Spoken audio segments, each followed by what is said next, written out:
Welcome to the Sleeper Wire Show. It is week 2 in the 2019 fantasy football season. And it is officially time to remind everyone to relax. 5 letters here, just for everybody out there in Packerland and yourself today.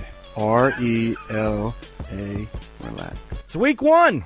Things often go sideways and crazy in week 1, but the good news is you found the only podcast that's going to help you sort through the mess. And the better news is your league mates might be in early season panic mode, ready to sell early on talent. It's the Sleeper Wire Show. I am Producer Steve. With me today on the Monday Recap Show, coming out Tuesday with waivers, trade stuff, all kind of good stuff. I got Jason. You can find him on the Sleeper app at BFTG Dr. Mill, M-I-L, and on Twitter at FLD Millbarch. I got Max also at SW Max on the Sleeper app, and Prophet Hus is with us as well for a little extra insight at Prophet Hus on Sleeper and at Hus the Prophet on Twitter. Guys, we got so many games to talk about. So much stuff happened in week 1. We're going to get into it right now. A little bit of news to cover. Let's get that out the way right now. All right. The Jaguars quarterback Nick Foles to be placed on injured reserve with the broken collarbone. Had the surgery. There is a chance he will return later in the season, but he'll miss at least 8 games on IR. So it looks like the rookie Gardner Minshew is going to be starting. Guys, we saw a little bit of Minshew in action this week already. What do you make of him, and what happens with the Jaguars throughout the season here? Go ahead and just jump in on this. All right, I'll jump in. I'm sorry, I snagged it. So he looked good. I think he had an 88% passer rating, which is one of the highest for a debut rookie ever. That being said, they did just trade for, I think it's Dobbs off of Pittsburgh. Yeah. So I don't know if they fully trust Minshew to take over. But he looked good. It's a rookie. We don't really know much about him because there wasn't a lot of hype about him. I mean, Foles, they definitely plan on having a future with him. I want to listen more to, or look at what's going to go on more along in the week to see if Dobbs is going to actually start or if Minshew is going to hold the job in the interim. So I think Dobbs is probably just to have somebody competent as a backup because he's coming in without knowing. So it's going to be several weeks before he has even to start. So I think Minshew is the starter going forward, at least the next couple of weeks. I think it's a little bit of a mirage what he did. He was playing against a bad secondary, having to throw because they were behind. So I don't trust him going forward. I will say his mustache game is on point. His mustache game is most certainly on point. And you know what? The guy didn't look bad out there at all. You know, if he continues to, you know, to be out there, I mean, he had some weapons out there. You got DJ Shark had a game. There was no Marquise Lee, so you know it was good to see these kind of things play out. But yeah, I mean, he had some weapons. You know, DD, scored a touchdown. So, I mean, it looks good. I've got a little concern about this because we've seen rookie quarterbacks and replacement quarterbacks come in and have quick success because defenses aren't used to these guys, seeing these guys on tape. They might play good for a half, a quarter, maybe a game or two. I saw a lot of short passes on this guy. I didn't see him take a lot of shots down the field. And he didn't look great in the preseason either. And I guess my one concern here is last year, the Jaguars defense, who was really good the previous year, they saw Blake Bortles as their quarterback. And they see Blake and they're like, well, the offense is not running well. So they kind of seem to give up a lot of times. And a lot of people picked this defense early this year in drafting to be a good defense. I'm a little concerned that there's going to be some more give up on this team. What do you guys think about that? I mean, just as a whole team overall, I think this hurts the whole team overall a lot. The whole team lacks discipline. See that as they were getting down. You have Miles Jack getting ejected. Leonard Fournette, every play was getting up and getting in people's faces. Like they play with emotion, but it seems to be the wrong type or too much for me. I think like it's not well. So yeah. I think you're absolutely right. I think there's quit in them, and I think there's a whole lot of if things aren't going their way, they are not going to react well. That is a great segue into the next big piece of news. Antonio Brown cut by the Raiders. I believe this is the best thing that could have happened to the Raiders in terms of overall team, less drama, They can focus on what they need to do, which is tank and secure a good, a good draft pick to get a quarterback, which they need, and maybe a playmaker because they do have Chicago's draft pick. Overall, I think this is good for the Raiders. I don't know what to expect from them without that top receiving option. A lot of people were pretty high on Tyrell Williams. Quick take for you guys.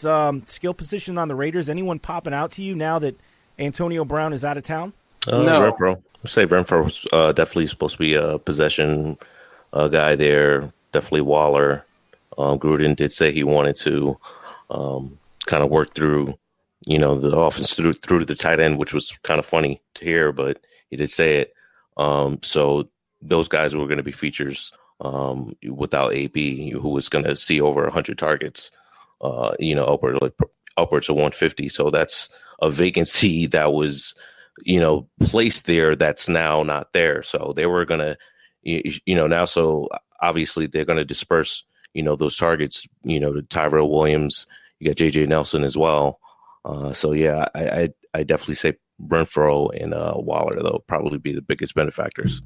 I can't believe you think that Derek Carr isn't their future back. He's had such a bad team around him, and I don't think they're looking for a quarterback in the draft. I think they're looking for, obviously, offensive weapons and possibly trading draft picks to create an offensive line to protect their quarterback and running backs that can never perform. Well, yeah, I mean, if you were building the team, that's what you would do. But this team is moving to Las Vegas, and they need to make a splash. So I think it's very likely they move on from Derek Carr. I think getting rid of a franchise quarterback is a horrible way to make a splash. I don't think anyone considers him a franchise quarterback at this point. And another down season, if he doesn't play lights out this season, I don't think you can put franchise on his name anymore. If he doesn't play lights out, can you blame him? He doesn't have weapons, and the weapons they did have, Amari Cooper, cool. He was sacked every 5 seconds, or he was getting injured. That's which is going along with being sacked every 5 seconds. You're speaking. I don't blame Derek Carr for a bad team. No, but you're speaking logically, and I'm saying the blame for a bad team always falls on the coach and the quarterback. Public opinion always will go to those directions. So, yeah, most of the public thinks Gruden's an idiot. Listen, Rosen is a perfect example of this. He came in as a rookie, and listen, he hasn't shown anything in the NFL, but he was on the worst team with the worst coach last year, and the first thing they did is they got him out of town. They blame quarterbacks, and whether it's warranted or not, Derek Carr is going to catch the blame for another bad season. His depth of target, he throws the fewest yards away from the line of scrimmage of any quarterback in the league, and part of that's because it's a bad team, but part of that's just because he's afraid to throw deep anymore. And you can't have. And his best receiver has been a tight end. Well, Amari Cooper looks pretty good on a different team. So I'm just saying there was weeks where they didn't even target him. He didn't even target Amari Cooper. So, we can say it's a bad team, but he's going to get blamed. We got to keep this conversation moving because we've got a lot to cover today. Yeah, we do. But when you are a wide receiver on the best, your team has the best offensive line in the NFL, the quarterback's going to get you the ball. All right, well, we're going to get to lines and stuff like that. Yeah, no, we're going to get to the Cowboys. Don't worry. You're going to be able to talk offensive lines all day here, Max. All right, let's get into some of these games. There were a ton of games. Let's sort through what happened here on the week one of the NFL and all the craziness that it brought with us. All right, your Thursday night game, Packers and Bears. What a barn burner. 10-3, the Packers win. I don't know if a lot of people picked the Packers to win, but they did. But both teams played pretty sloppy. Made a lot of mistakes. I think it showed that they didn't play their veterans in the preseason. These guys were just getting used to a full-speed game. What stood out to me, both defenses looked really good. And I don't know if a lot of people expected the Packers' defense to look as good as they did, but they played really well against a good offensive line for the Bears. Guys, any players on this team, Packers-wise, stand out to you? Are you worried at all about Aaron Rodgers? Because he didn't look that great. I think he's going to be fine. Yeah, I think he's fine. I mean, totally. He played one of the best defenses in the league, if not the best defense in the league. He's going to be completely fine. I mean, you're going to roll him out there next week. I'm still holding on to Geronimo Allison. I know a lot of people are dropping him right now. That was the big question because it seemed like he got benched in the second half, and it didn't look like an injury. It kind of looked like Rodgers was just pissed off at him.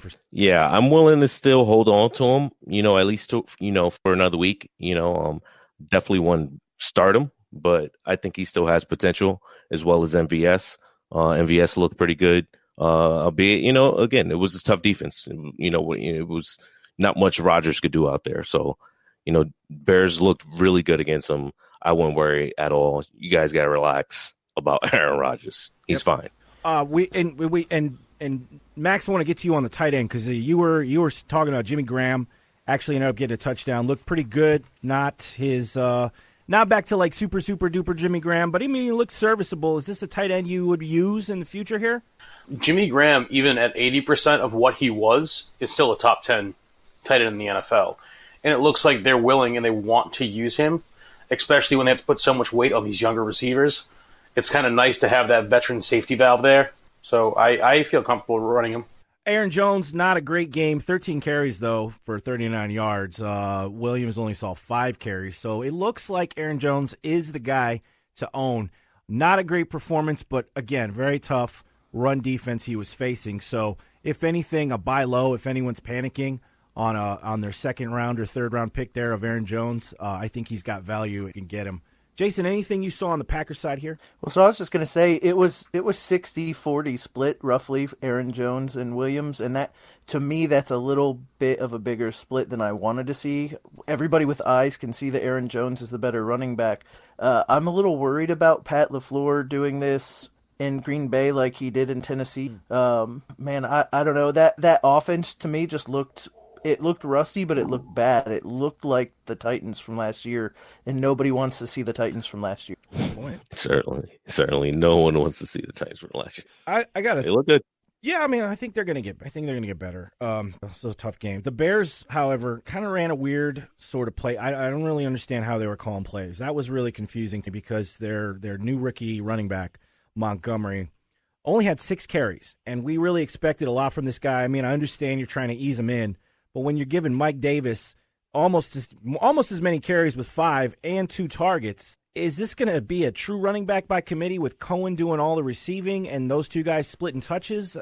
Montgomery clearly looked like the better guy. Yeah, but that's the thing. Mike Davis is a good running back, and it may not have looked like it, but he was definitely more productive with the carries he got.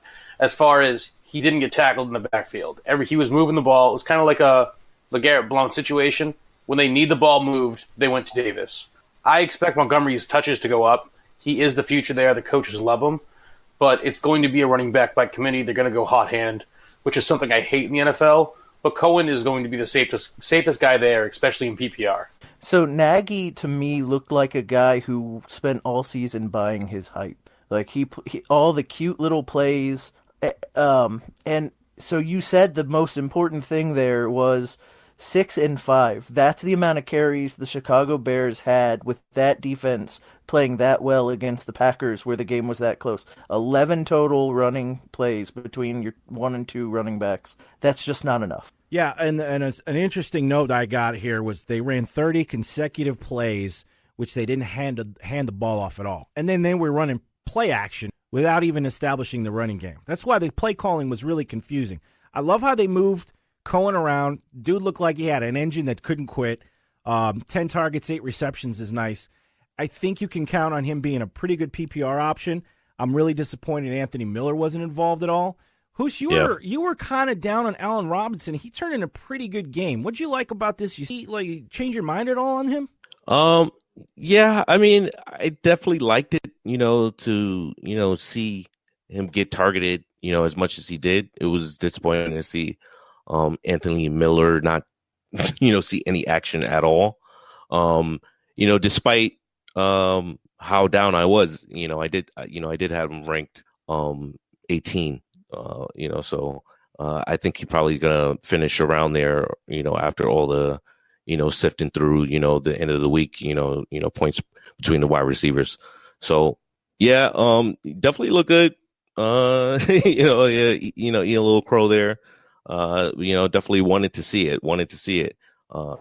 Definitely didn't see that as much last year. So it was definitely good to see. All right, so that, all that being said, the Packers are a pretty good defense. I think you can actually start the Packers defense this year with some confidence. And again, this was, the first game, weird play calling. I think Chicago improves. people might be down on them after this game, but I think they are probably one of the better teams in that conference. Let's move on to the Bills and Jets. This was kind of a tough game to look at. It was a fantastic comeback for the Bills. They had great defensive play, and Josh Allen really turned it on at the end of the game in the fourth quarter. He showed some good leadership there, so I like that. Jets defense, I thought, played really well. A lot of people are going to be looking at the stat lines and seeing John Brown go absolutely wild, 7 of 10, 123, and a touchdown. Is this something we can see every week? I mean, a lot of people like his upside, but he's been consistently through his career a boom or bust kind of guy. You think he's more boom now that he's kind of the deep threat and Josh Allen can throw the deep ball? It's week one. I mean, all right. How many times, do you see, and no discredit to John Brown at all, because I do like him. I've said I've liked him, in the offseason. And now that the season's here, it's nice to see him have a game like this. But I believe John Brown is a wide receiver 3 at the end of the day. He's going to have good games like this. They're not going to be consistent. It'll be nice to see if he does have, more consistent games like this. But we got to see. Again, it's week one. I don't think he's a wide receiver 1. But he definitely looked good. It was definitely nice to see. But I have him, still about a wide receiver 3. Talk to me about the running game real quick. Singletary looked pretty good. I have a feeling this is the year that Frank Gore's finally going to get phased out. Maybe share some touches early in the season. It looks like Singletary's job. We liking what we see here from the running game? Singletary looks like the best player on the field. And, so he'll hopefully the coach, it's another one of these situations where the coach has to make the decision now. He's seen it on the field. Let's see if we can make him the starter. And I do like what I've seen Singletary. I have to say that we stumbled over his name on the blitz, so we started calling him the Devil. So his nickname from now on, he's going to be the Devil Singletary. All right. I don't get it, but I like it. All right. Max. I guess it was a had to be there type of thing, huh? Yeah, I guess. Hey, listen to the Blitz that's a cheap plug. Listen to the Blitz on Sunday morning. You guys start at 10:30 now, right? Actually, we're starting at 10 now. At 10? Whoa. Yeah, okay. we're starting early. We last year we had so many phone calls that we couldn't get to the questions posted on Sleeper in the Fantasy Life app. So we're starting early so we can get to everybody's questions. All right. So if this is your first time listening to the podcast, we do a live show on Sunday mornings, 10 a.m. Get all your start sit questions answered. You can find it on the Sleeper app. We put notifications up there and notifications on Twitter. Jets, Max, Crowder. I know you love him. What a game. Is this the guy, or what happened here? The chemistry we expected from Darnold and Anderson didn't seem to be there, and Crowder was the beneficiary. And I don't think a lot of people drafted Crowder. He might be on waivers. Talk to me about him. Crowder he's a little stud. And I mean, this is what he does. He gets a lot of targets. He's got sure hands, and he makes plays. And this is what he did with the Redskins, and I wasn't shocked when it happened here. Enunwa is Crowder a light. Crowder's better.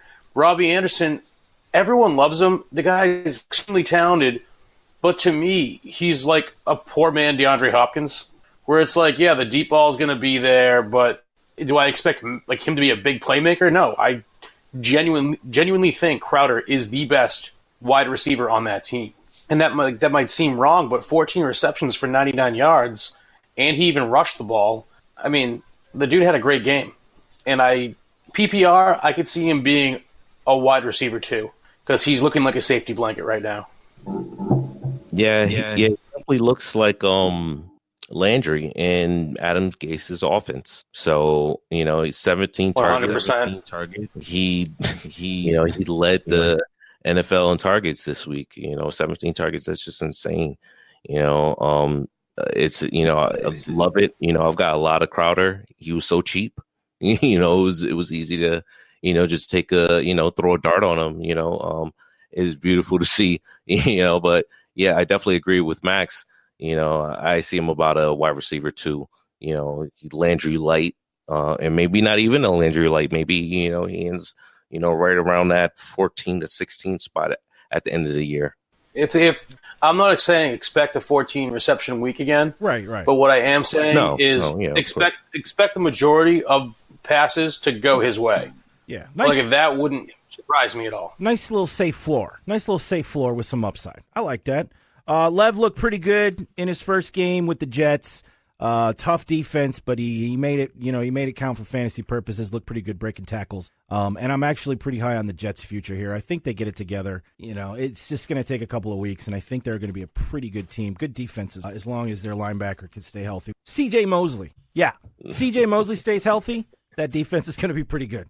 All right, first show. Ravens and the Dolphins. This is I think this is a mirage. I really think this is a mirage. It is a mirage. Jackson's good. He's not Mike Vick. Yeah, this was ridiculous. The Dolphins are this bad. Well, they're this bad, and I feel like they gave up. There were plays where they were just standing around. Defenders were just standing around watching touchdowns happen, watching Marquise Brown catch a touchdown. Well, did you hear the news today? Yeah. That Dolphins players immediately after the game requested trades because they said the coaches are intentionally losing this. Yeah. And I believe it. You know what, though?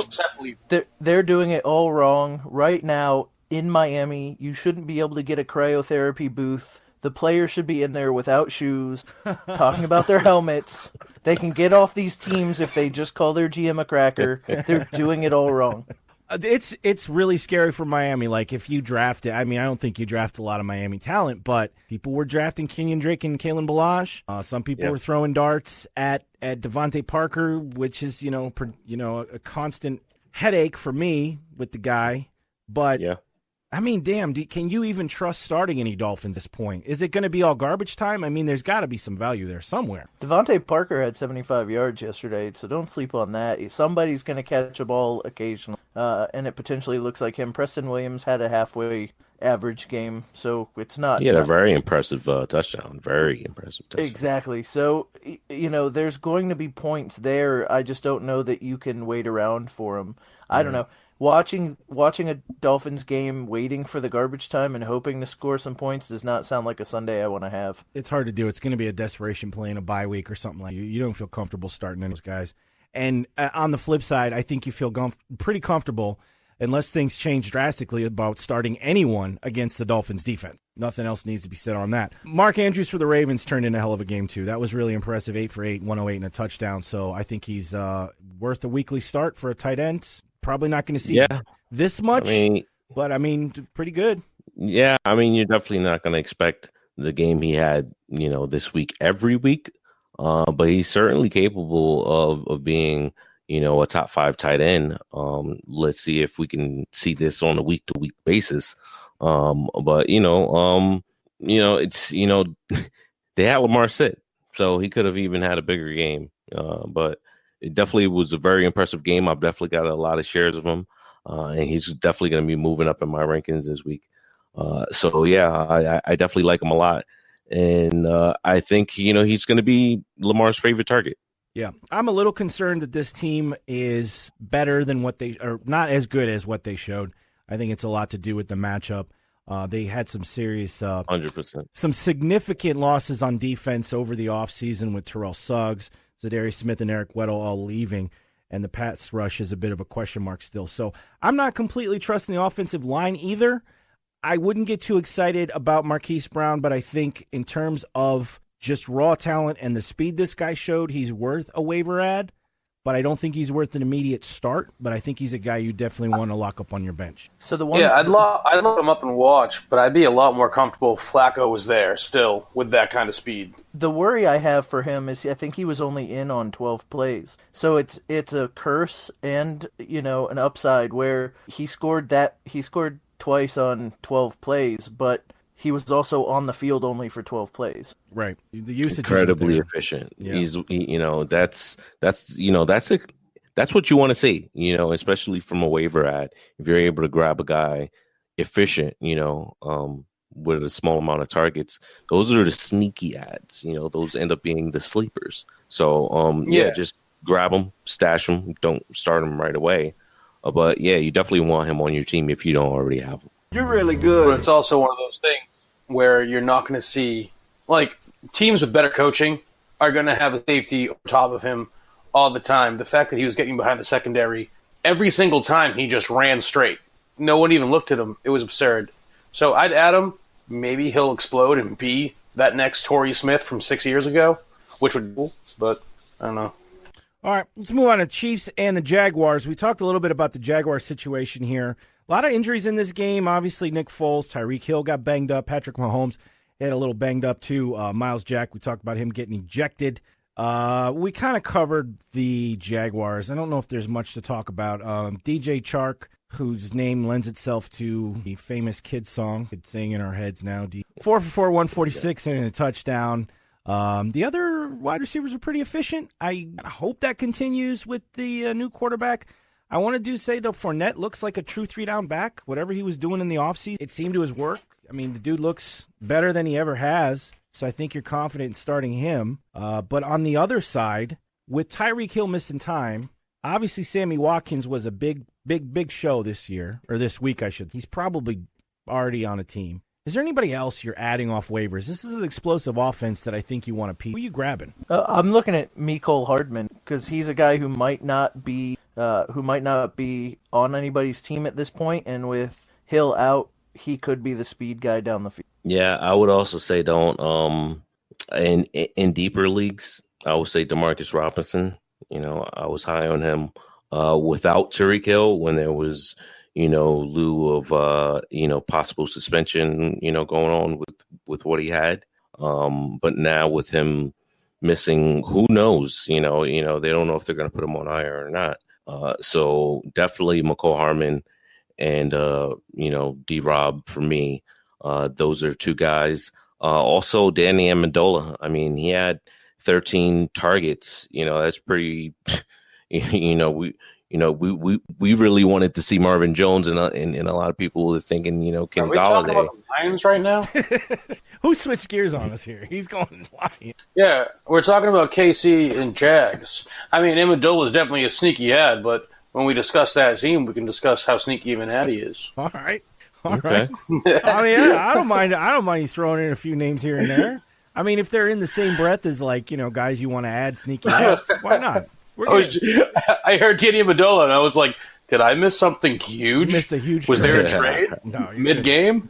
That's I just thought we were talking about guys adding. No, it's all good. Oh, definitely. It's all good. McCoy looked pretty good this game. Is he a possible? Can you start both McCoy and Williams safely now, especially with Hill out? I think you're looking at, honestly, an Atlanta Falcons running game right now. When you have Freeman and Coleman, you're going to have McCoy and Williams, and I'd be comfortable starting either. This obviously knocks Williams down from an RB1 to me. I'd put him at an RB2 with a high end of a low RB1. But really quick, to people to add, this is for the Jags, less for the Chiefs. Chris Conley, he was really good his whole career, even on the Chiefs, and he was outshined all of the time. I think he's a huge ad by the Jags, and I expect big things out of him. To me, he's a bigger Jamison Crowder. Nice. Okay, I'm glad you added that because I was kind of skipping over Jags ads, but there is some value there. All right, Eagles-Redskins. This is what we saw last year from the Eagles a lot. They look sloppy when they start. They fall behind. They go in the locker room. They figure it out. They come back in the second half. They play a lot better. It's a risky way to play, but they managed to win this game. Carson Wentz looked pretty good. Deshaun Jackson, well, if he isn't rostered, get him. I think he's probably rostered most of the time, but that connection looked pretty good, and he looked – I don't think he's had a quarterback this good ever. Despite the guy being kind of in the twilight of his career, I think he can win you some games. What was confusing to me was the split in the run game. I don't think this continues. I don't know how long this split continues. Everyone wants to see Miles Sanders get all the work. I think you're going to see a lot of Jordan Howard. I don't know why Darren Sproles got so much. Because Darren Sproles is their best running back. Darren Sproles is their... What? Yeah, Darren Sproles is their best running back. He really is. You're insane. I'm telling you right now, if you want to talk about all-around versatility, I think Darren Sproles is the best, then Jordan Howard. I don't want Miles Sanders. I know everyone loves him. I don't buy it. If they could run a two-down back in Howard and have Sproles be the third down back, I think that would be ideal. But you're looking at Sproles right now as the veteran. He knows how to make the jumps. He knows how to wait and be patient at the line, and that's what they needed this game. And he came through. And when I say he's the best, because he is. The play sense is there. He knows how to do it. He knows he can be relied on. The team knows it too. Sanders is young. He might figure it out. But right now, I'd roster him. I'd bench him. If I had Howard or Sproles, and I was forced, like a 14-man league, I'd start either Howard or Sproles over him until I saw differently. I don't know what you're talking about. Yeah, Sanders is. I disagree. I think Sanders looked way better than his stat line. Yeah. It shows here on the notes, and it's true that he had a touchdown called back due to a ticky-tack, non-existing holding call, I think it was. And it was a longer run, too. It was a nice run. He looked explosive when he got the ball. I think he's going to be the starter there at some point. We just got to wait for the coach to figure that out. All right. I'm watching Red Zone. So from what I saw, and I mean, don't get me wrong, my best friend is he's an Eagles fan, rather. So I am forced to watch some of the Eagles games. From what I saw, and even before Howard and the Bears, I don't know why the Bears got rid of him. Howard should be their early down back. And Sproles, when he touched the ball, he looked really, really good. And with a team that needs the veterans in the backfield, I like Sproles. And I said Miles Sanders could step up and earn it, but I wouldn't start him until he earns it. All right. So Sproles may be worth an add in a deep, deep league if you need some depth. It's going to be hard to start him, I think. Max is probably on an island with this, but you know what? That's why I like to have Max on the show, because he is not afraid to take some chances and really look at some guys that are older and have some productive games. Washington, their offense exceeded our expectations. I believe we weren't expecting them to play so well. But then the Eagles started playing defense. So you're going to see the stat line. Keenum looked like he had a great game, but most of that happened in garbage time in the first half. In the second half, he didn't play as well. One guy I definitely want to talk about is Terry McLaurin, and this guy had a terrific game. Looks like a good route runner, and he was a guy that I actually was pretty high on drafting. I didn't talk about him a lot, but I really liked what I saw out of this guy before he even got on the field. And I thought he was really going to explode when Dwayne Haskins starts, which I think will happen eventually, because they're both Ohio State guys. They know each other. They work well together. There's going to be some chemistry already. But we saw a nice flash from McLaurin. If he's available, were you guys throwing out a waiver claim on him? I already have two out there in two different leagues that he's available in. He looks like a pro. He doesn't look like a rookie. He looks like he knows what he's doing out there, and that's what I want to see. Yeah, 100%. I mean, that 69-yard touchdown was beautiful. Absolutely beautiful. The guy was 5 for 7, 125 yards. That's what you want to see from a rookie wide receiver. And Keenum looked really good.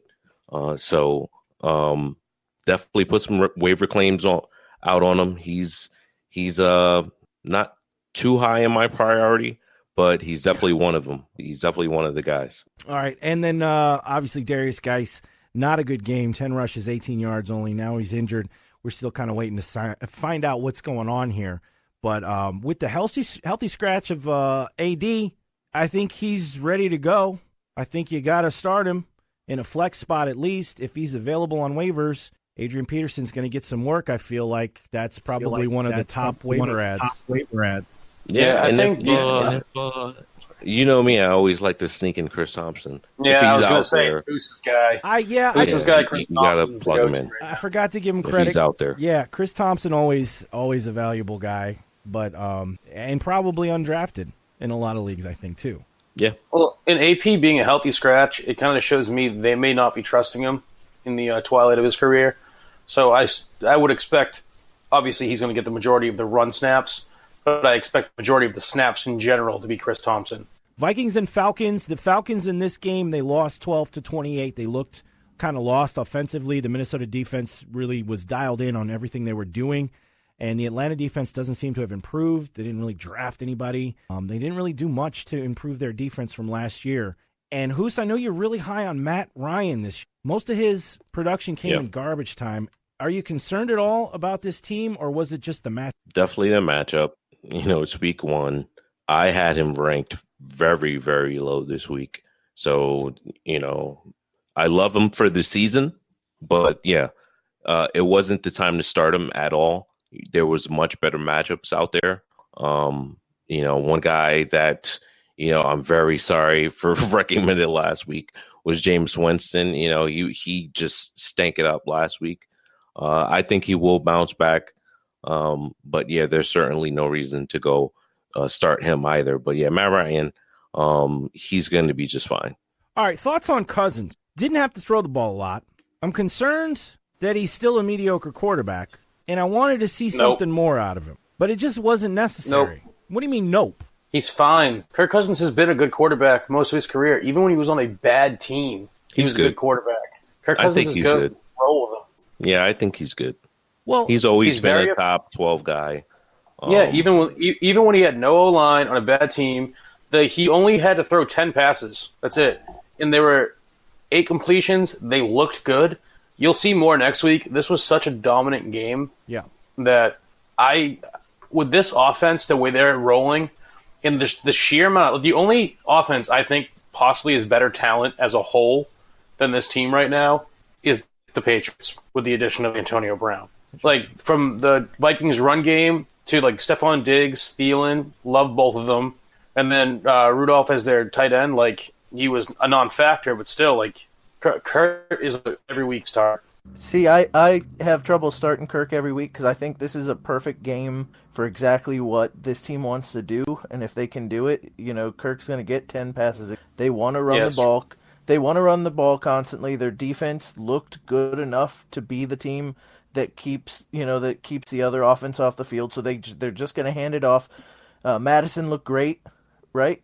Yeah. He looked great. Yeah. When Dalvin Cook came off the field, Madison looked good too. So, so I just worry for Kirk Cousins. I worry that this is going to be his production, and not that it's bad. As an NFL day, it was great, but from a fantasy perspective, you want way more than 10 passes. And if the Vikings had their way, they would do this all the time. Anything interesting with the Rams and Panthers game? This one, I really thought the Panthers kind of blew it. I mean, they just had too many mistakes. And Cam Newton, what the hell is going on? That's a what the hell is going on. What the hell is going on? I mean, the dude didn't look too bad, but just the turnovers killed them. Yeah. I thought they could have beat the Rams. Yeah, I wonder. I was gonna say, I wonder if he's still hurt, or if it's the fact that all of his receivers are still so young. I think he's a little bit hurt still because he didn't rush at all. I think you're going to see his rushing. He's definitely still hurt. Yeah, but you think when your number receiver, in like your most targeted receiver, is also your running back. Like, you got Moore got 10 targets, McCaffrey got 11, Greg Olsen got 9, Wright and Samuel got 5 combined. So he's not trusting his young guys at all. And I think that, along with being hurt, with a nagging injury, it's just not going to look good for him. I don't think this was a great matchup for Samuel anyway. You got Aqib Talib on that side of the ball. Their corners, while the defense as a whole isn't great, their corners are pretty good. And so I don't think this was a game that you could trot out Samuels anyway, and especially where you drafted him. If you were starting him, it was only because you were worried about one of the other guys you drafted higher. I think going through the season, he'll get better. You'll be happy you had him. On the Rams, this is kind of what I expected for the wide receivers. It seemed like Goff got locked in on Robert Woods, and that's kind of why I'm always like, I don't know what to do with the wide receivers there. It seems like one or maybe two will have very productive games, and one will kind of get forgotten about. In this case, Brandon Cooks got completely forgotten about. But he wasn't really seeing these wide-open guys down the field, and I don't know what was going on there. So you feel good about all 3 wide receivers still, I think. In PPR, you're still feeling good about Cooper Kupp. But any concern about Brandon Cooks, or is this going to be kind of the way it is? Like you start one and you hope for the best? If I was going to be comfortable with any wide receivers, it's going to be Robert Woods and Cooper Kupp. For PPR especially, I think Brandon Cooks, you're looking more at the big boom potential. Right. He'll be a solid RB3, but what I'm looking for out of him is, are they playing Green Bay this week? Are they playing the teams that I expect to rack up points? Because that's when I think Cooks is really going to shine. I think Woods and Kupp are going to be the safer options as far as receiving goes. Jason, what's up? Well, that's what I was going to say. Before the season started, I had Woods, Cooper Kupp, and then Brandon Cooks, and that was my order, and it's for exactly this reason, because Brandon Cooks is a boomer bust guy. So it really depends on the rest of your team. If you need high upside to catch up, you might throw Brandon Cooks in there, but if you need a safe floor, it's going to be one of the Gurley and Brown, here we go. Almost an even split, 14 and 11. Brown looked good. Vulture touchdowns. I'm really concerned if I'm a Gurley owner. Should I be? I think so. He looked good when he was on the field, don't get me wrong. It's just his upside is definitely capped now just by the usage. Right. And my biggest issue in the game wasn't necessarily the usage, but he was one-on-one with one guy to beat for a touchdown, and he ran out of bounds. And that's not Gurley from last year or the year before. Nope. he's playing like he's scared. I think it's more of a week one thing. They just paid Gurley. They know how talented he is. If it's going to be an obvious stack the box situation, I don't think they're going to lean on Gurley for this. But as far as the confidence goes, with him kind of skirting out of bounds to avoid the hit, I think week 2, week 3, he's going to get more comfortable. His knee will be feeling better. He'll be back in gameplay, and he'll be fine. Yeah, I think, and it's part of it too. I think they saw last year they're going to reserve him to keep him healthy for the playoffs. They don't want to repeat last year where he has to sit out the playoffs. That's not good for that team. But it's clear to me now, I think, that Brown is the guy I want to own as a handcuff. Henderson just not – you may have drafted him earlier. I mean, not too early, but I think Brown is the guy you want to add. You might be able to drop him except for, like, super deeply. The Titans and the Browns, boy, total meltdown by the Browns here. I don't know. There were a lot of penalties, 18 penalties for 182 yards lost, and Mayfield with 3 interceptions. The hype was so big around this team, and what I'm really looking for here after this blowout is how does this team recover? Like, mentally, how do they recover? Can they get that confidence and swagger back? Oh, 100%. I think you're looking at a team that's very young, that believed their own hype, and they thought they'd win. I think that's the issue. They didn't respect the Titans. The Titans, they're a veteran team with a veteran quarterback. You know what I mean? Like, and Mariota didn't come to mess around. He came to win. But I think the Browns, they were caught with their pants down. They're a young team. This is going to happen. It's a fact with teams this young. There's so much talent. I think they'll be fine going forward. The guys who expected to perform, for the most part, did perform. It was really just Baker Mayfield who kind of fell apart, but his O-line looked horrible. Yeah, and I'm an O-line guy. Yeah. They have a good O-line. No, they don't. I don't think they do. I think they do. I think they have good okay. everything else. I think they have a great defense. I think they've got great skill positions. I think the one thing they didn't address is their offensive line. And But their offensive line hasn't been that bad ever. I don't think it's an amazing O-line, but I think as far as the NFL goes, you just said it was it'll probably finish like the 15th ranked, which will be serviceable, good enough for them to get wins out of it. Yeah. But you're looking at a young team. Like I said, this is going to be a very boom or bust team. I think they're going to win big and lose big. I'm a little concerned. Their schedule isn't exactly the easiest thing. I was never really high on the Browns, to be honest. I never really bought into the hype. You know, if you pay attention to the shows, I was just kind of I mean, I don't want to say I was dogging them, even though I kind of was. But, yeah, I want to see it. I absolutely want to see it. And, yeah, we saw flashes of it last year. But this is a new team, and they didn't address their offensive line at all. So we're seeing that. That's what we're seeing. They thought that they just could have all the talent in the world and just go out there and have all the swagger in the world and think that these guys aren't going to come out here and punch them in the mouth. So that's what happened, and this is going to happen every week. I'm not going to say it's, they're going to lose like this every week. I think they're going to bounce back and be okay. But, I never really bought into these guys. Baker's completely disrespectful with, the way he comes at, the league, and the things that he says, there's no respect at all. There's that awesome clip. I don't know if you have it, Steve, of Delaney Walker, saying, they are who we thought they were. So you gotta, he was saying you guys can crown them all you want, but you gotta prove it. You gotta go out there on the field. So let's see them bounce back. I think they possibly can. I think they will. But yeah, I was never really too high on it. It is literally one of the most Browns things to do, to add some of the best players in the world and still let your fans down. It really is. Well, and who's made a good point? Like, quarterbacks that talk the talk. Defensive players hear that stuff, and they take it to heart, and they will not just. I mean, they're going to hit you, but they're going to add a little extra sauce when they get to you. So I'd almost be a little concerned for Baker's health. He got a little banged up in this game, and I don't think people are going to take it easy on him because he's set the bar now. He's the best. He's the man. All right, young stud. Let's see what you got. Speaking of Delaney Walker, what a late round draft value he was this week. I like it. Yeah. I mean, the dude he does what he does. He got injured last year. We kind of forgot about him. But, I mean, this guy is a tight end value. he might still be out there on waivers if you can get him. I know, Hus, you're a huge Delaney Walker fan. Talk to me about A.J. Brown, though. This guy really showed out. Only 3 catches, but 100 yards. Are they going to start using him more?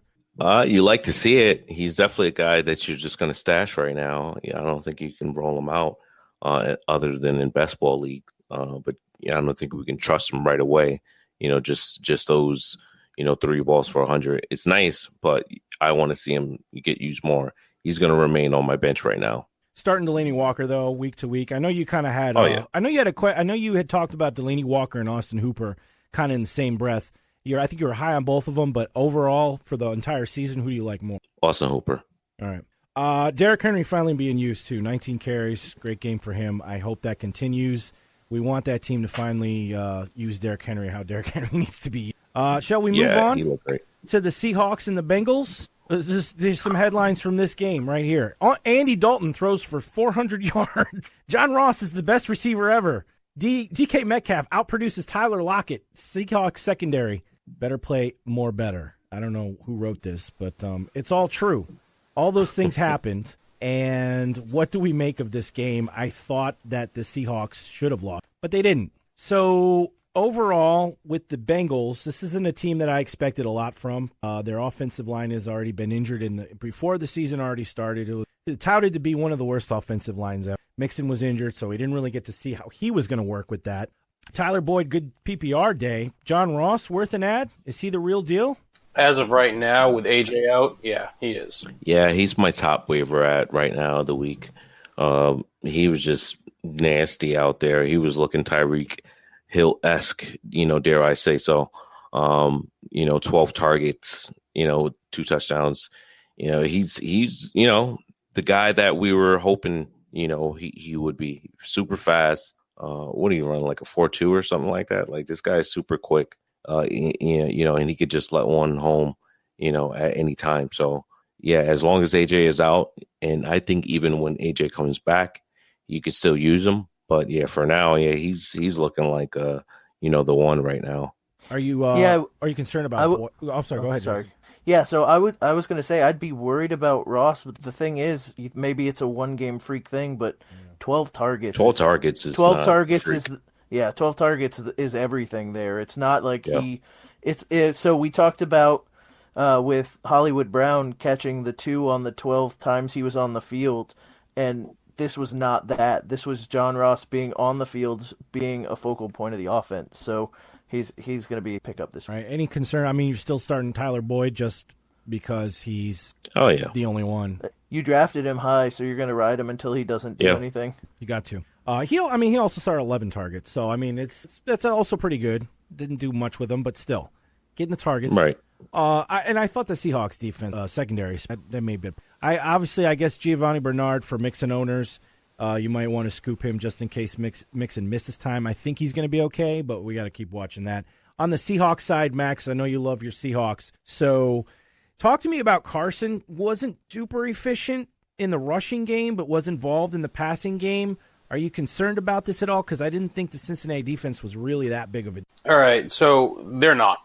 We talk about not addressing offensive lines. That's Seattle. Seattle hasn't addressed their offensive line since they won the Super Bowl, and it's kind of sad. I do expect them to tighten up to get better. Pete Carroll, especially their secondary on defense, will tighten up. He's a defensive coach. He works with young guys. He knows what to do. This was a rough game to watch, to be honest. But Chris Carson getting involved in the receiving game, getting involved in the running game, like you said, wasn't great, but they didn't really use Rashad Penny all that much, so they're full boat in Carson. Yeah. I do expect him to be okay. They'll make schemes. They'll make it work out. Seattle, it's just a winning team. Like, it may sound dumb to say, but they are.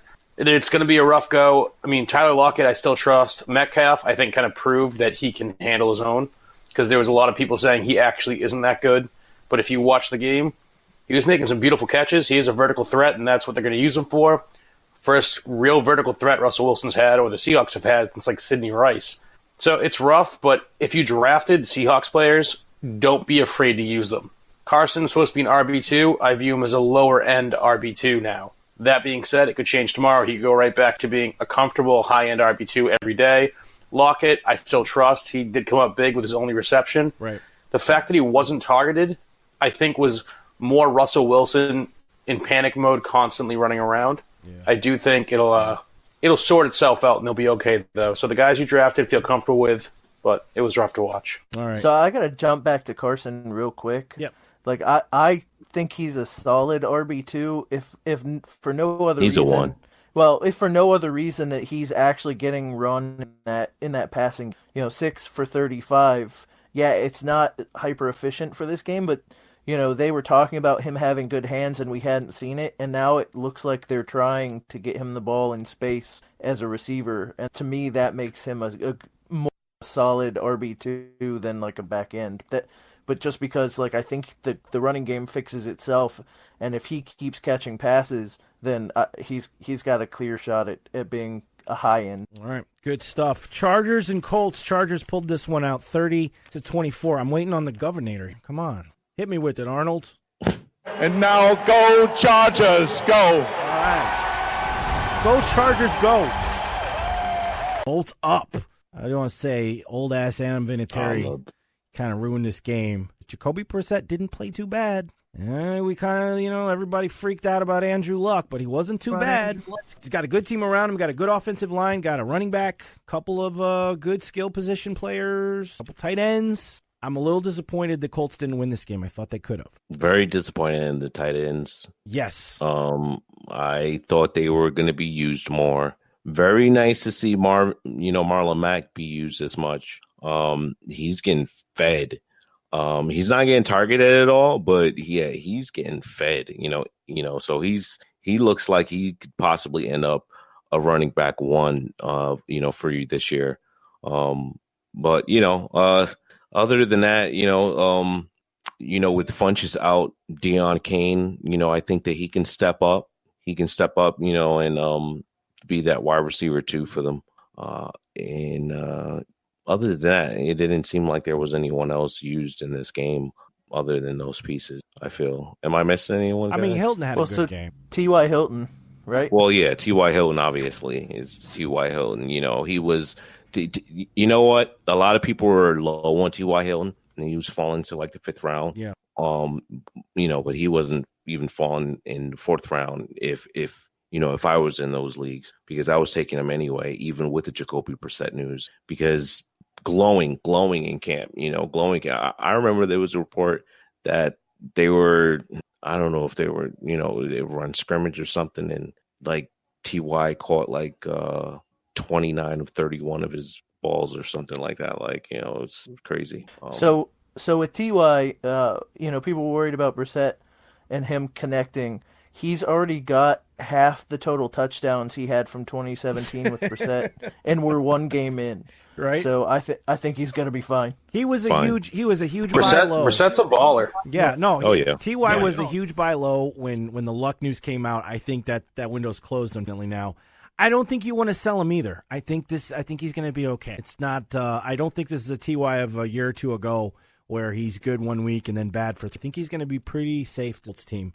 I think this is just a tough game. But let's talk about the running back split here in Chargers land, because we've been talking up Justin Jackson as the guy for the future to own for the entire season, but Austin Eckler really showed out this. And I'm curious if this game changed your opinions on that split at all. You still want to own Justin Jackson, or are you kind of coming around to the Austin Eckler? Or is it either or both? Well, I've always loved Austin Eckler. Always loved Austin Eckler. I probably was the one to bring him up on this show, on a waiver wire show years ago. So yeah, he's one of the guys that I love, like the Chris Thompson-esque guys. It was surprising to see him get so much run on the ground. I knew he was going to get more, in the passing game, but Justin Jackson still look good. I think they're going to continue to use them both. And I think you can use Justin Jackson as a flex. But yeah, Austin Eckler, amazing. He looked amazing. He looked like the guy that I thought he would be. I had him ranked top 12 this week, so he was. It was very nice to see. Very, very, very nice. All right. Only other concern about that team is maybe Mike Williams injured. We're looking at that still. So Other than that, I mean, the Chargers, I think, looked kind of like them to. They're going to be a pretty good team this year. Let's move on to two teams that we thought would be more of a blowout. Cardinals and the Lions tied 27 each. So this is interesting because Kyler Murray was a guy that I was kind of excited about in the offseason, preseason here as a high upside kind of guy. Didn't look like it at all in the first three quarters. Looked like the number one bust. But then all of a sudden, he comes back and shows us that he can stay calm, cool, and collected and actually play some football. Now, I don't know what happened to the Lions because they clearly were the better team. So I'm concerned here about the Lions' run game, particularly with the split. Guys, talk to me about, and I know a lot of us were kind of down on Carry On, and we're talking up C.J. Anderson. Yeah. I think I talked up C.J. Anderson the most. I liked him. I didn't understand why people didn't like him so much.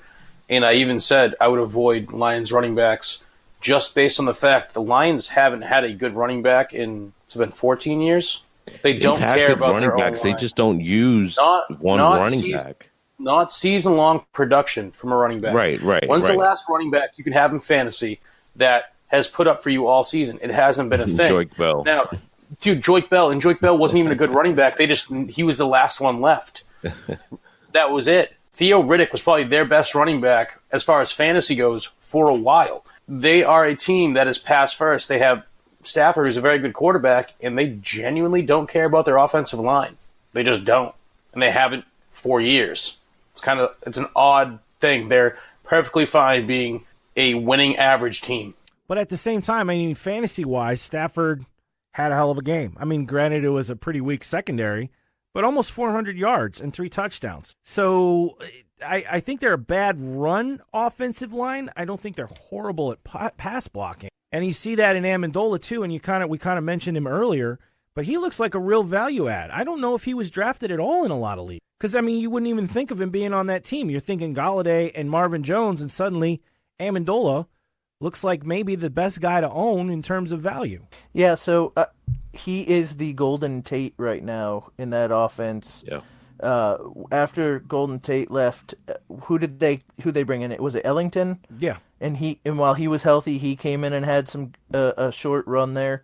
Like they are looking for a guy who is, who'll get targeted a bunch and it's not Galladay, it's not Marvin Jones, who are basically the same receiver at this point, down the field guys, but they need a possession guy, and I think that's going to be Amendola. It's almost like Patricia's following the Patriots plan, like good receiving tight end, multiple running backs used intermittently. Right. Good PPR, possession receiver like Amendola, like an Edelman kind of guy. Is that what I can expect from the Lions this year? Is more of that Patriots type of? It works. I mean, it wins championships, right? It does, yeah. That formula, it seems, at least for Bill Belichick. I mean, his disciples have tried to do it. I mean, they haven't. You haven't seen Bill O'Brien win anything, but he gets close. Yeah, he breeds good coaches. And they have good systems.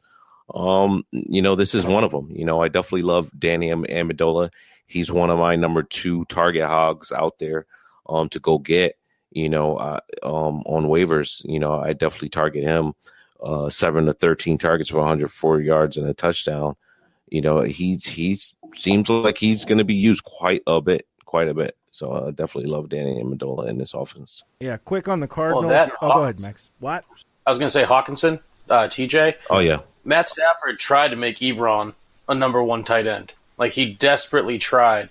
And Hawkinson, baby Gronk. This offense, I feel like him and Amendola right now are kind of just safe ads. 131 Be comfortable yards. with both of them. Insane. Yeah, I think 9 targets, 6 receptions for 131 and a tutty. I kind of almost expect that every game. Not the yardage, but the amount of targets. Right. Yeah. It was nice to see. I have a feeling he might have been drafted in a lot of leagues, but if he's out there and you're weak at tight end, he's a good ad. In terms of the Cardinals, I don't know if there's a lot that's available. We kind of expected David Johnson to do pretty well. I mean, he looked good. Christian Kirk looked okay. I think he's going to get better. Fitzgerald looked amazing. Despite the age, the dude's still solid. I don't know what to expect from this Arizona team. I hope they can put a complete game together because I have really, really high hopes for Kyler Murray. But, keep him on your bench if you have him. Stash him if you don't. If you've got, a question at quarterback like Jameis Winston and you're not sure, I mean, highly touted. It could be, finish the year very, very strong overall. But who knows? Murray's an interesting stash for me. I like it, and there's some big-time upside. And I like what I saw out of the – I like that he kept it – Oh, so what I saw towards the end there is he especially started trusting Larry Fitzgerald, who wasn't great in the first half, but Kyler Murray started looking his way, and all of a sudden the stats started piling up for both of them. So if he can start the next game trusting Fitz over some of the younger guys, I think better game for Kyler Murray. Dude, I would trust Larry Fitzgerald with babysitting my children. 100%. Absolutely. 100%. One guy. Guys, speaking of children real quick, Hus, don't you have some children you have to attend to? I do. I got to go. I got a stage left even, guys. You guys kill the rest of the show. I'll catch you on the mail sack in a couple of days. All right. Good. All right, brother. Thank you for being on, man. Good little plug for the mail sack, guys. If this is your first time listening, on Wednesdays we do a live show. We take your phone calls. We answer your questions about trades, waiver ads, start sit, anything you want to talk to us about on Wednesday nights, starting at 8 o'clock for 2-3 hours, depending on how long we go. But we answer all your questions. You can call in or send us questions on the on the Sleeper app. Speaking of people who I would trust to watch my children, here's somebody I wouldn't trust to watch my children. Eli Manning didn't play well against the Cowboys. I think everyone picked the Cowboys to win this game. Okay, so let's talk a little bit about Dak Prescott, who a lot of people don't think he's a very good quarterback or he's mediocre quarterback. He played really, really good, looked accurate and magical. And I think a lot of that had to do with the Giants' defense maybe being one of the worst defenses. But did you guys like what you saw from the Cowboys in general? I thought they looked like a pretty So I think they have a new offensive coordinator.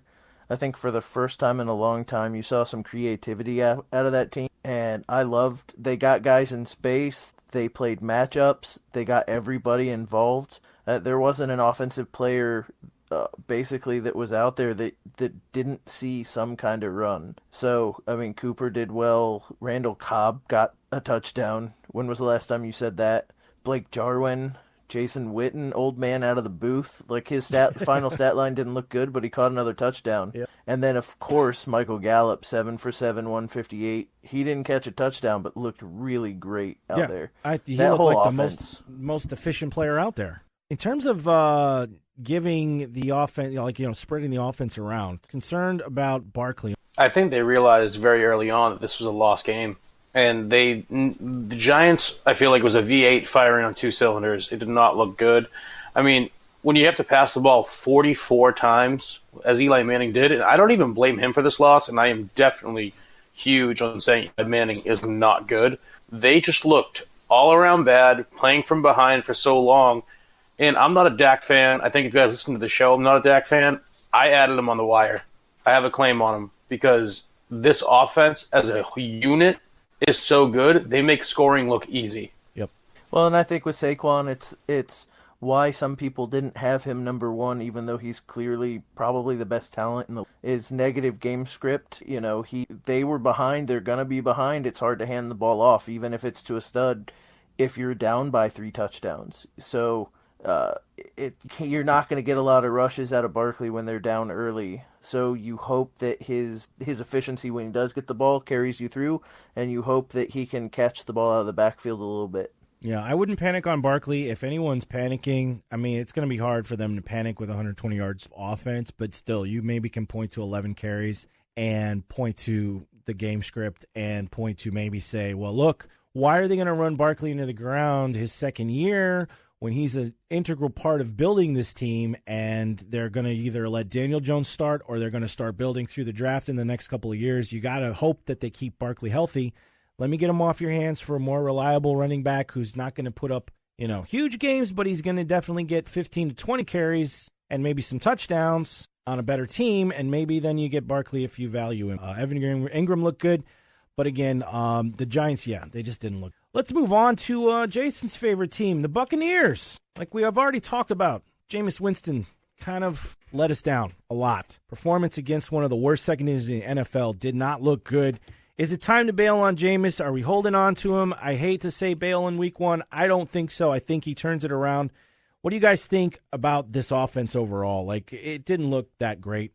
I guess the only bright spot was Ronald Jones finally looking like a decent running back. Ronald Jones in that game yesterday had almost double the yards he had all last year. Ronald Jones should be the starter in this game. I am bailing on Jameis because of the poor decision making, and for me, he was a late round quarterback ad anyway. So if I've got a late round quarterback, I'm perfectly fine. Means I'll go grab a guy like Dak, who might have gone undrafted potentially, or, Kyler Murray, who might have gone undrafted.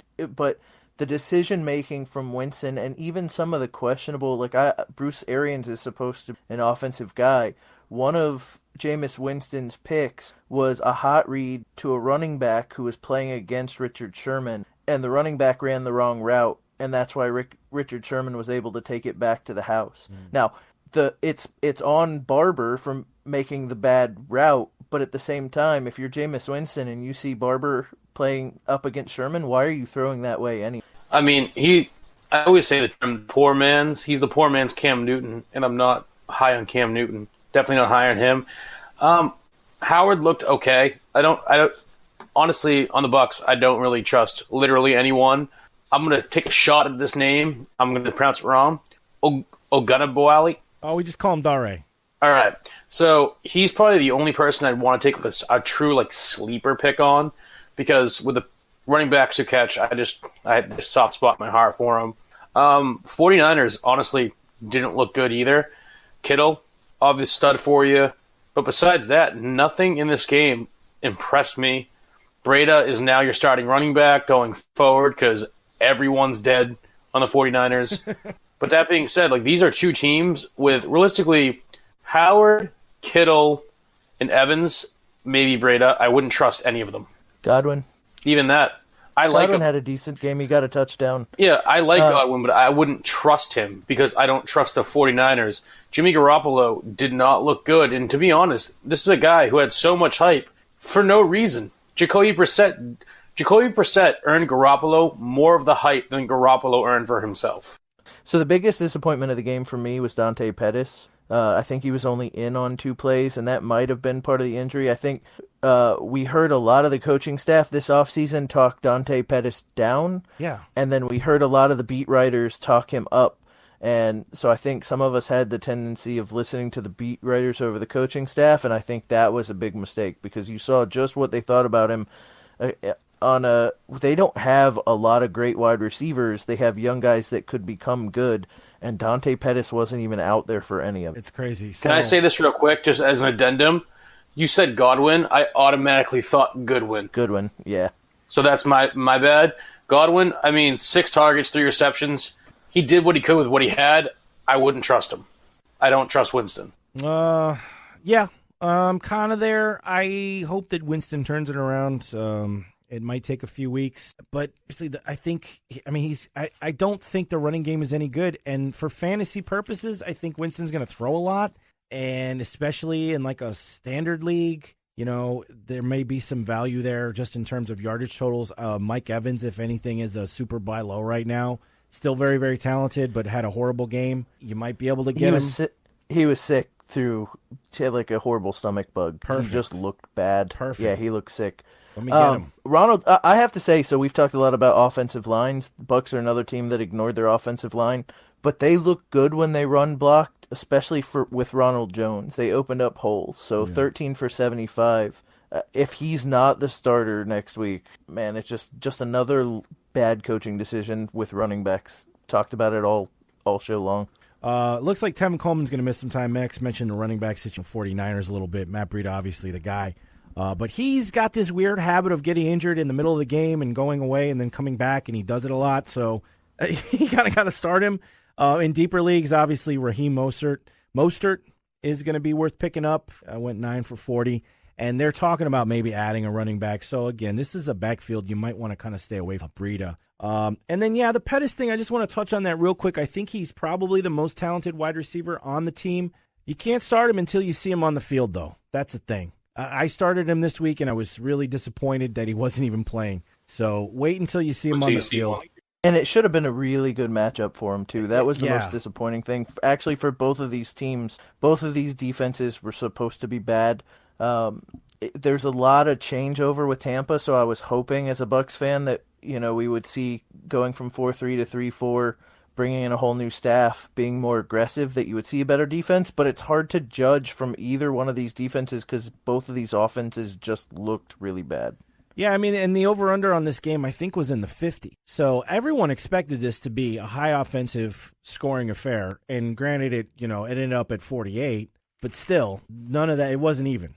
It just wasn't even. So I don't know what to do with these. Well, 21 of those points were defensive touchdowns. Exactly. So it was a weird one. These teams are maybe ones. But two teams, one team that we really expected to play well. I expected the Steelers to make this more of a competitive game, but they got shellacked by the Patriots. Patriots' offensive line looked against a good defense. And O-line looks good every year. Yeah, they do look good every year, but every year it's always a question because they lose guys, they bring guys in. They had a couple key losses. Their center was out.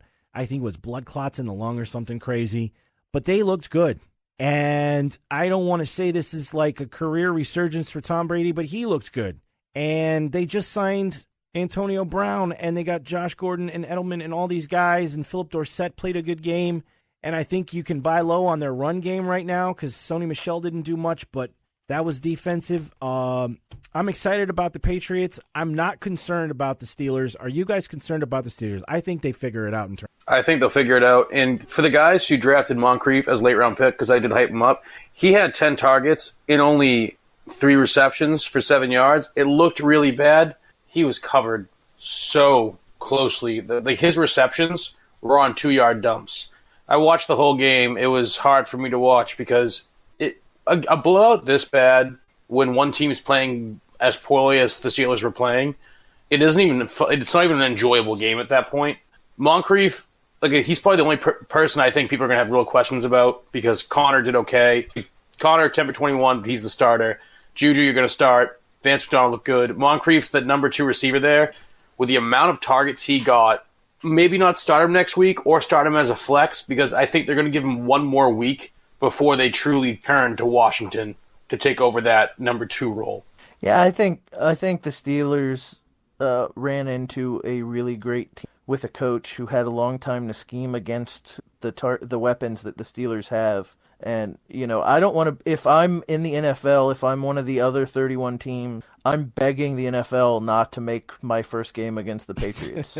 I'm just begging. Yeah. Not just because they're the best team in the league, but because what Bill Belichick can do to any one of your starters. Yeah, it seemed like he completely took Juju out of this game, too, so I wouldn't panic on Juju. He got a decent stat line when the game was out of hand, but I really like how the Patriots looked. And what, you got Sony stuff? Sony kind of, it doesn't worry me because in the type of games where Sony can shine, where they get down on the goal line and hand it to him, he'll be okay. But what worries me there is how good Rex Burkhead looked. Yeah. And I think after the playoffs last year, all of us kind of assumed that Rex Burkhead would take a back seat and you wouldn't see much of him. And, he made it through camp when everybody talked about possibly he was going to get cut. He made it through all the way through the preseason, but we all still thought, okay, well, he's just on the team just in case. And, man, he looked good last night. And you can never assume with the Patriots. You just can't assume. So it's one of those things. If you have a piece of the backfield outside of like James White, maybe hold on a little bit. I don't know. In standard leagues especially, it's hard to trust any of those. Would you start Sony every week, though? I think you have to. So he was a 4th-round guy for me, and a lot of the drafts I drafted 3 running backs in those 4 rounds. I'm probably not starting him every week if that's the way my team's built. So, all right. Yep. That'll wrap up for the games. Monday Night Football, Saints and Texans, and then the late one, we get a doubleheader, Broncos and Raiders. So we'll see how they do, and we'll talk about them on Wednesday during the mail sack. All right, let's get into one quick last segment here. We're going to talk about waiver ads and trade stuff. Well, let's just talk about trade going on. We kind of already. We're going to go through a couple of waiver ads we think are top in. Can I put this out right now? Do it, Matt. The Monday night game. Go for it. Monday night game's happening right now. Carlos Hyde is currently tearing it up. He looked like he's going to be their first and second down back. Game's not even over yet. 10 rushes for 83 yards and a touchdown. They've thrown to him once already. They're going to use him. if you need the running back depth or you have Duke Johnson, make sure you have Carlos Hyde. But Duke Johnson is the guy. He's supposed to be the guy. Dude, I love Duke Johnson. I drafted him in 3 of my 6 leagues. Like, where I could get him, I got him. They're using him. Like, they are using him. But Duke Johnson, he's 856, so he's being very productive. He's caught 4 receptions so far, which is very nice. That's what you want to see out of him. But Carlos Hyde on the ground is looking really good. And I'd be amiss to see this, especially with this coming out Tuesday morning. Your waivers are probably clearing either Tuesday afternoon or Wednesday. Yep. I'd say try to get that Carlos Hyde waiver in, especially if you're a Duke Johnson owner. And even if you're not, you might be able to, hold him and go to the Duke Johnson owner and say, hey, what do you want to give me? All right. Yeah, let's talk about it then. So Carlos Hyde is on waivers for you, Max. Since you got it started, who else is a high waiver priority for you? A high waiver priority is Terry. Oh my God, I just forgot his last name. Terry McLaurin. Yep. McLaren. Yep. McLaren. That's how you say it. Yep. He's a high waiver priority for me. I like him a lot. Him and Jamison Crowder. I said it earlier. They're basically the same person in my eyes. I just trust the Jets less, to be honest. So Terry's probably my go-to wide receiver for running back. It's going to be Carlos Hyde right now because no backups really impressed me enough. Because even Matt Breida, he's owned in a lot of leagues I'm in. Yeah, he's not available. He's not available in a lot of leagues. The Rams, I want to see how that shakes out. But, yeah, those are my 2 guys. Malcolm Brown's the guy for me. I mean, Crowder, if he's out there, I know there's a couple leagues where I'm in about 10 leagues. He's available in like 3 or 4 of them. So he's the guy I'm putting in a claim on. But Malcolm Brown on the offense for me, because he is for sure the handcuff for Gurley. So if Gurley's knee does degenerate throughout the season, Malcolm Brown is for sure the guy who's going to be the replacement for Gurley, and Henderson's just going to be in there occasionally. So he's the running back I'm big on this week if nobody has him. I was lucky to take him in a bunch of drafts real late, even if I didn't have Gurley, just to take a flyer on it. So he's my guy. And then there's Ross, like we talked about earlier with the 12 targets. That's a guy I want. Yeah. Just throw a dart at. Right. Ross, we mentioned Marquise Brown as well as being a potential boom bust kind of, high upside. Would you like to see more work from him? Yeah, but the talent really showed, and so that's a guy you want to kind of grab maybe if you're in a deeper league where these other guys aren't available. I think you can still kind of look at some handcuffs at this point. We mentioned Brown. I think Madison is a good ad if in a deeper league if you're the Cook owner. I think you can get rid of Pollard at this point. If you were still holding on to him. Yeah. He didn't look great. He's droppable. He didn't look great. And I mean, I beat the dead horse with Latavius Murray, but also another ad. Yeah, he's on the Monday night games, but if you're an Alvin Kamara owner, you have to have him. Monday night, he already has 6 rushes for about 50 yards and a touchdown. It's the Mark Ingram kind of thing. You got to have him. Right. And if he's out there, he probably isn't, but he is. He was drafted in most leagues, I think. One guy I mentioned earlier too, Mecole Hardman. Yep. So if you're desperate for wide receiver, it's not like he flashed, but with Hill out, he's a guy that could potentially step in and take some of that role. Absolutely. Amendola as well. In PPR league, if he's available, he might be a pretty good ad for the Lions as they kind of figure out how that offense is going to work. It might be a tough week coming up for them. I feel like they kind of lost that game when they should have won it. I think the guys probably feel like they lost. So that may be some soul searching and some mental stuff they got to go through. But he's a good one. And anybody else that I'm Cole Beasley. Huh? Cole Beasley. Oh my God! Here we go. I knew it was going to start today with Cole Beasley. Here we go. 9 targets, 5 receptions. I do not like the Bills, but if you are in PPR, yet again, Cole Beasley is a little PPR machine for you. Good flex option. Holy crap, that's a hot man! Get this man a friggin' Dasani! Yeah, get Cole Beasley a Dasani. You always love that guy. I gotta respect you, Max. You stick by your guys. You're a stalwart Latavius and Cole Beasley fan, and I like that about him. All right, we'll get into more. If they perform, they perform. I hear you, man. I hear you. All right, we are gonna get into probably more trade stuff next week. I didn't want to get too much into trade stuff this week because, again, week 1 is somewhat crazy. things can go wild on you, and you don't big parts of your team. But if you're looking for some depth, it's not a bad idea. If you see some of these guys we've talked about who maybe popped in 1 week, who we didn't expect, you might be able to ship them off for something a little more reliable come down the season. But trade talk is really going to start probably next week. But that's it for the show this week. We talked about all the games. We did through some waiver stuff, and we'll be back next Monday, Tuesday, whenever the show comes out, to give you all the updates on all the trends that we see. I want to thank Prophet Hus for being on the show while he was here. You can find him on Twitter at Hus the Prophet. You can also find him on the Sleeper at Prophet Hus. Jason is on the Sleeper app at BFTGDRMIL and on Twitter FLDRMALBARGE FL Dr. Milbarge. I got to figure that one out. And finally, Max, if you want to talk with him, you like how he looks at football, he is going to be on the Sleeper app at SWMax. And I am Producer Steve. I'm on the Sleeper app at SW Steve and on Twitter at Sleeter Radio. That is it for this week, guys. Thank you so much for tuning in. Don't forget the weekly live show, The Mail Sack, will be on Wednesday night. If you want to call in live, reach us on the phone line. Save the number right now on your phone, 256-56-SLEEP, 256-567-5337. It's a live show. We answer all your questions. Starts at Wednesday at 8 p.m. Thanks again for tuning in.